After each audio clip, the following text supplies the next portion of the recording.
নমস্কার বন্ধুরা, আমার চ্যানেলে সকলকে স্বাগত জানাই। আমি আজকে আমশি বানাচ্ছি। আমশি বানানোর জন্য এখানে 2 কিলোর মতো আম নিয়ে নিয়েছি। আমগুলো খোসা ছাড়িয়ে পরিষ্কার করে ধুয়ে কেটে নিয়েছি। এবার আমি কিভাবে বানাচ্ছি পুরো ভিডিওটা দেখতে থাকুন, আমার চ্যানেলটা সাবস্ক্রাইব করে পাশে থাকুন। আমগুলো একটা প্লাস্টিকের বালতি নিয়েছি, বালতির মধ্যে ঢেলে দিচ্ছি। সারা বছরের জন্য আমি আমগুলো সংরক্ষণ করব, সেজন্য একটু বেশি করে নিয়েছি। তো আমগুলো নিয়ে নিয়েছি বালতির মধ্যে। এবার দিয়ে দিচ্ছি লবণ, 150 গ্রাম মতো লবণ আমের মধ্যে দিয়ে দিচ্ছি। এবার ভালোভাবে মাখিয়ে নিচ্ছি। এইভাবে নাড়াচাড়া করে লবণটা খুব ভালোভাবে আমের সঙ্গে মিশিয়ে দিচ্ছি। এবার একটা ঢাকনা দিয়ে আমি ওভারনাইট রেখে দেব। ওভারনাইট আমগুলো ঢাকনা দিয়ে রেখে দিয়েছিলাম। এবার ঢাকনাটা খুলছি, দেখুন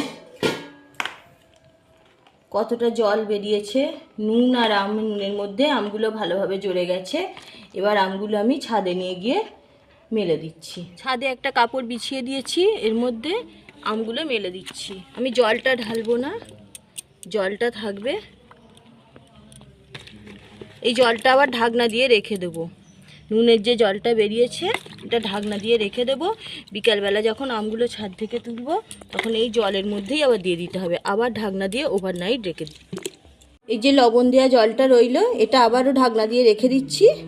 আমগুলো তুলে বিকালবেলা আবার জলের মধ্যেই দিয়ে ওভারনাইট রেখে দেবো। এইভাবে প্রত্যেক দিন শুকাতে দেবো। এইভাবে 1 সপ্তাহ রোদ্দুরে দেওয়ার পর আমগুলো একদম শুকনো হয়ে গেছে। দেখুন, আওয়াজটা শুনে বুঝতেই পারছেন যে কতটা শুকনো হয়েছে আর কত সুন্দর সাদা ধপধপে হয়েছে। দেখুন, এইভাবে আমশি বানিয়ে আপনারা 2-3 বছর পর্যন্ত সংরক্ষণ করতে পারবেন। আর এই আমশিগুলো রান্না করার আগে কিছুক্ষণ আগে একটু জলে ভিজিয়ে রাখবেন, তাহলেই নরম হয়ে যাবে। আর এ দিয়ে টক ডাল, মাছের টক সব বানিয়ে খেতে পারবেন। ভালো লাগলে অবশ্যই লাইক করবেন আর প্রচুর প্রচুর শেয়ার করুন। পুরো ভিডিওটা দেখার জন্য অসংখ্য ধন্যবাদ। আবার দেখা হচ্ছে পরের ভিডিওতে।